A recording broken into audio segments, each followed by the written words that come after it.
उत्तर प्रदेश की कानून व्यवस्था पर सवाल पूछना आज जरूरत ही नहीं, मजबूरी बन चुका है। सोचिए, अगर हम आपसे पूछे कि एक बदमाश ने एक महिला को मौत के घाट उतार दिया और उसकी नाबालिग बेटी को उठा ले गया, तो क्या आपके दिमाग में सबसे पहले यही आएगा ना कि किस राज्य का यह मामला है? यह सोच अपने आप में बताती है कि जनता के मन में किस प्रदेश की छवि कैसी बन चुकी है। अब दूसरा सवाल, अगर कोई पुलिस वाला ही वर्दी का फायदा उठाकर लड़की को गाड़ी में बैठाए और रास्ते भर उसके साथ हैवानियत करे और फिर पीड़िता के परिवार को थाने से भगा दिया जाए, तो क्या आपको बताने की जरूरत होगी कि यह किस राज्य में हुआ होगा? यही है वो कड़वी हकीकत जहां अपराधी सड़क पर घूमता है और शिकायतकर्ता थाने में न्याय की भीख मांगता फिरता है।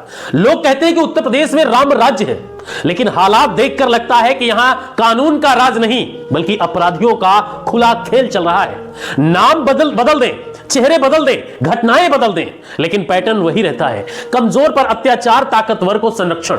हर बड़ी घटना में यही आरोप दोहराए जाते हैं कि पुलिस अपराधी की जाति धर्म देखकर कार्रवाई करती है। मामला अगर कमजोर वर्ग से जुड़ा हो तो केस दर्ज कराने में ही हफ्ते लग जाते हैं, जबकि अगर आरोप किसी प्रभावशाली वर्ग के व्यक्ति पर हो तो पुलिस उसके घर के बाहर बुलडोजर खड़ा करने से पहले 10 बार सोचेगी। मेरठ की घटना इसका सबसे साफ उदाहरण है। एक मजदूर परिवार की महिला रंजना अपनी बेटी के साथ खेत जा रही थी। रास्ता रोककर एक युवक छेड़छाड़ करता है। मां विरोध करती है तो काट कर मार दिया मां को और बेटी को बाइक पर बिठाकर उठा ले गया। घायल मां अस्पताल पहुंचती है लेकिन जान नहीं बचा पाती और पुलिस सबसे पहले यही कोशिश करती है कि पोस्टमार्टम जल्दी करवाकर मामला शांत किया जाए, लेकिन परिवार अड़ जाता है कि जब तक गिरफ्तारी नहीं होगी हम अंतिम संस्कार नहीं करेंगे। फिर इलाके को छावनी बना दिया जाता है, भारी पुलिस बल तैनात कर दी जाती है, पर आरोपी गायब ही रहता है। सवाल यह है कि क्या पुलिस सचमुच आरोपी को खोज नहीं पा रही है? यह खोजने की इच्छा ही नहीं है, क्योंकि परिवार का दावा है कि आरोपित व्यक्ति प्रभावशाली वर्ग से आता है और इसी वजह से कार्रवाई धीमी है। अगर यही अपराध किसी गरीब, दलित या पिछड़े युवक पर लगा होता तो क्या बुलडोजर रात में नहीं चल जाता? क्या पुलिस उसकी झोपड़ी पर कार्रवाई नहीं करके अपनी पीठ थपथपाती? यही दोहरा रवैया सबसे बड़ा सवाल बनकर सामने आता है। कानून सबके लिए बराबर है, कागजों में, हकीकत में नहीं। लेकिन जमीन पर कानून का झुकाव साफ तौर पर ताकतवरों की ओर झुकता है, खासकर मुख्यमंत्री के स्वजातियों के लिए। एक वीडियो वायरल हुआ जिसमें एक बुजुर्ग महिला कहती है कि हम दलित समाज से आते हैं, इसीलिए हमें दौड़ाया जा रहा है। अगर यही लड़की ठाकुर बिरादरी की होती तो अब तक पता नहीं क्या हो चुका होता। दलितों की लौंडिया जब भी तो ऐसा हंगामा हो रहा, अन्य तो खोज कर देते हम तो सब। इनकी माँ बहनों के साथ ऐसा होगा ना, ये तो अपना ढूंढ कर ला देती पुलिस शासन अगर ठाकरों की लौंडिया होती।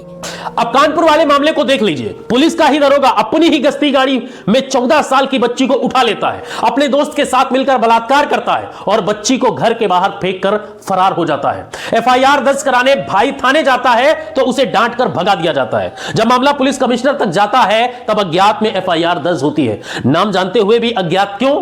क्योंकि आरोपी पुलिस वाला है, क्योंकि वह प्रभावशाली जाति से आता है, क्योंकि सिस्टम उसे बचाने में जुट जाता है। पीड़िता कोर्ट पहुंचती है तो जज कहते हैं पॉक्सो क्यों नहीं लगाया? मतलब पुलिस ने जानबूझकर कमजोर धाराओं में केस दर्ज किया ताकि आरोपी जेल से बच सके। यह खेल नया नहीं है बल्कि सिस्टम का पुराना और दशक भर से चल रहा यही रवैया है। जहां कमजोर पीड़ित होता है, ताकतवर बच निकलता है और इसी बीच अपराध बढ़ते जा रहे हैं। नेशनल क्राइम रिकॉर्ड ब्यूरो का ताजा डेटा बताता है कि हत्याओं में उत्तर प्रदेश पहले नंबर पर है। दलित उत्पीड़न में भी सबसे ऊपर है। महिला अपराधों की स्थिति भी भयावह है। लेकिन टीवी स्टूडियो में बैठकर कुछ लोग बार बार एक ही नारा दोहराते रहते हैं, कानून व्यवस्था उत्तर प्रदेश में सबसे अच्छी है। क्या यही है कानून व्यवस्था जहां अपराधी पकड़ में ना आए, जहां पुलिस खुद आरोपों में फंसे तो इधर उधर की बातें कर दी जाए, जहां पर एक दलित महिला के घर से उसकी बच्ची को दिन दहाड़े उठा लिया जाए और उसकी एफआईआर तक न लिखी जाए और उस महिला को जान से मार दिया जाए? और इस तरीके से अब इस मामले में, मेरठ के मामले में जिस तरीके से ये सारी चीजें चल रही हैं, पुलिस प्रशासन पर और सरकार के ऊपर भी सवाल उठ रहे हैं। आज सोचिए, महिलाएं सुरक्षित नहीं है, बच्चियां सुरक्षित नहीं है, गरीब सुरक्षित नहीं है और जो आवाज उठाता है उसे चुप करा दिया जाता है। सवाल कोई जाति धर्म का नहीं है, सवाल है पुलिस की निष्पक्ष जांच का, निष्पक्षता का, सरकार की इच्छा शक्ति का और न्याय की उपलब्धता का। जब तक कानून सबके लिए बराबर नहीं होगा तब तक अपराधी का सामाजिक दर्जा देखकर कार्रवाई ऐसे ही होती रहेगी। और आप देख लीजिए उत्तर प्रदेश में जितनी घटनाएं एक योगी आदित्यनाथ के स्वजातियों की तरफ से होती है, अगर जाति उनके स्वजाति की है तो उसमें ढीला ढकोसी की जाती है।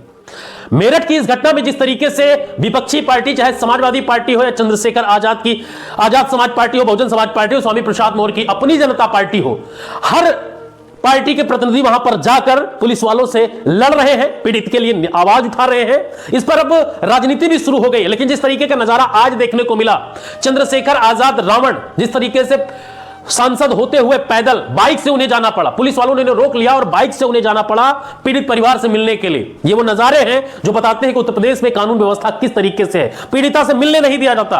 अतुल प्रधान जिस तरीके से लगातार इस मामले पर, जो वहां के मौजूदा विधायक है, लगातार इस मामले पर 2 दिन से लगातार प्रयास कर रहे हैं, पीड़िता के लिए धरना दे रहे हैं, पुलिस वालों से लड़ाई हो रही है। यह वीडियो कल से वायरल है सोशल मीडिया पर। अतुल प्रधान सबसे ज्यादा इसमें लोहा ले रहे हैं और पुलिस वालों से उस परिवार के साथ खड़े दिख रहे हैं। वहीं पर स्वामी प्रसाद मौर्य की अपनी जनता पार्टी का प्रतिनिधिमंडल भी वहां पर गया। आपको बता दें कि राष्ट्रीय सचिव गौतम जी वहां पर पहुंचे और उन्होंने पीड़ित परिवार से मिलने की कोशिश की, लेकिन उनको भी पुलिस वालों ने रोक लिया है। बहुजन समाज पार्टी की तरफ से भी उनका प्रतिनिधिमंडल गया, कई सारे लोग गए हैं। लेकिन अब यह सवाल उठता है कि आखिर उत्तर प्रदेश में यह चल क्या रहा है? उत्तर प्रदेश में क्या कानून व्यवस्था नहीं है? क्या दलितों पर हुए अत्याचार का कोई हिसाब किताब नहीं होगा, या सिर्फ जाति धर्म देखकर उत्तर प्रदेश में कार्रवाई होगी? ये बड़े सवाल है। मेरठ की इस घटना ने दिखा दिया है कि आखिर उत्तर प्रदेश में चल क्या रहा है। इस पूरी खबर पर आपकी क्या राय है, कमेंट में जरूर बताएं और वीडियो को दूसरों तक शेयर जरूर करें।